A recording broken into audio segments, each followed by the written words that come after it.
Hello दोस्तों, आज की इस कहानी में आप सबका इस्तकबाल है। मेरा नाम माधुरी है, मेरी उम्र 26 साल है। मैं अपने शौहर जेठ किश्वर और जेठानी कविता के साथ मुंबई में रहती हूँ। मेरे शौहर अक्सर काम के सिलसिले में घर से बाहर रहते हैं, लेकिन हम फ़ोन पर रोज़ बात करते हैं। दिन का वक्त ज़्यादातर मैं जेठानी और बच्चों के साथ गुजारती हूँ और रात के वक्त घर कुछ तन्हा सा लगता है। एक दिन अचानक जेठानी को अपनी मां की तबीयत की वजह से मायके जाना पड़ा। जाते हुए इन्होंने कहा कि घर का ख्याल रखना और जेठ जी को खाना खिला देना। इस रात घर में सिर्फ हम दोनों थे। रात को जब जेठ जी घर आए तो वो सीधा नहाने चले गए। कुछ देर बाद इन्होंने आवाज़ दी, कविता तौलिया दो। मैं समझ गई कि इन्हें मालूम नहीं कि जेठानी मायके गए हैं। मैं तौलिया लेकर दरवाजे तक गई। जेठ जी ने गलती से मुझे जेठानी समझा, लेकिन जैसे ही बात वाज़ेह हुई सब कुछ ठीक हो गया। मैंने बाहर आकर कपड़े बदल लिए और खाना लगाया। खाने के दौरान हमने साथ बैठकर बातें की और हंसी खुशी वक्त गुजारा। बाद में मैं बर्तन समेटने लगी तो जेठ जी ने मदद की। हमने एक दूसरे के साथ घर के काम में हाथ बटाया और माहौल दोस्ताना और खुशगवार रहा। अगले दिन जेठ जी ने कहा कि काफ़ी दिनों से तुम कहीं बाहर नहीं गई, क्यों ना आज बाहर घूम आए। मैंने कहा ठीक है। हम बाहर गए, कुछ खरीदारी की, फिल्म देखी और होटल में खाना खाया। दिन का वक्त अच्छा गुजरा और हम दोनों ने खुशगवार लम्हे गुजारे। रात को हमने घर वापस आकर साथ खाना खाया और कुछ देर बातें की। अगले दिन मैंने नाश्ता तैयार किया और जेठ जी के साथ बैठकर खाया। हमने खुशगवार और दोस्ताना माहौल में घर के मामूलात मुकम्मल किए। ये सिलसिला उसी तरह चलता रहा जब तक जेठानी मायके से वापस नहीं आई।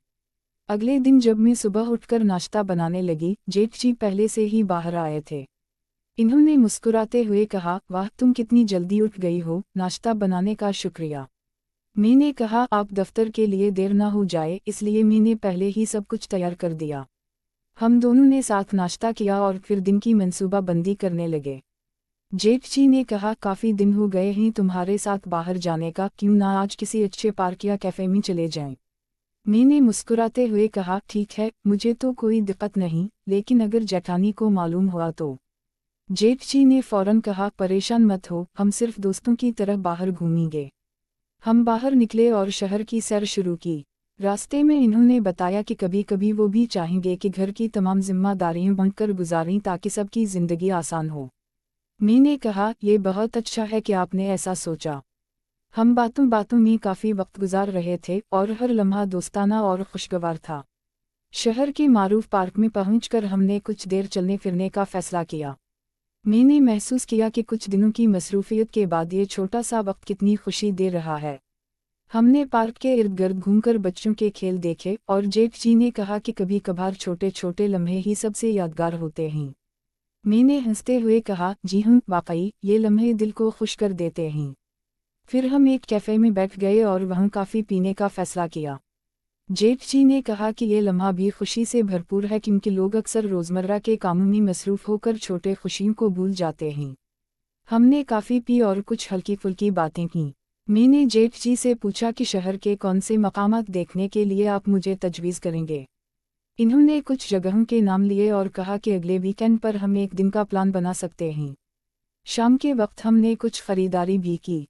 जेठ जी ने कहा कि ये छोटी छोटी चीज़ें कभी कभार दिल को खुश कर देती हैं और लोग इन्हें नज़रअंदाज कर देते हैं। मैंने कहा, ये बात बिल्कुल दुरुस्त है।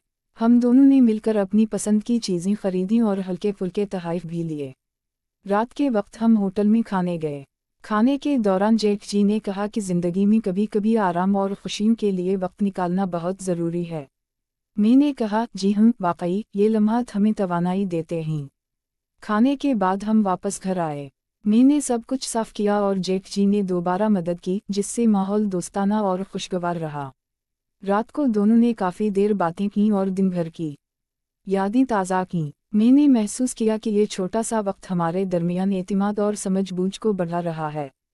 हमने रात को वक्त गुजारने के बाद अपने अपने कमरों में आराम किया। ये सिलसिला उसी तरह चलता रहा। हमने बाहर घूमना, बातें करना और रोज़मर्रा के कामों में एक दूसरे की मदद करना जारी रखा। हर दिन नए लम्हात, नई खुशियों और नई यादें लेकर आता। और इस दौरान मैंने सीखा कि ख़ानदान के साथ अच्छे ताल्लुकात और एक दूसरे की मदद ही ज़िंदगी को खुशगवार और आसान बना देते हैं। दोस्तों, उम्मीद है आपको ये दूसरा हिस्सा पसंद आया होगा। अगले हिस्से में हम देखेंगे कि कैसे ये छोटे छोटे लम्हात बड़े ताल्लुकात को मजबूत बनाने में मददगार होते हैं।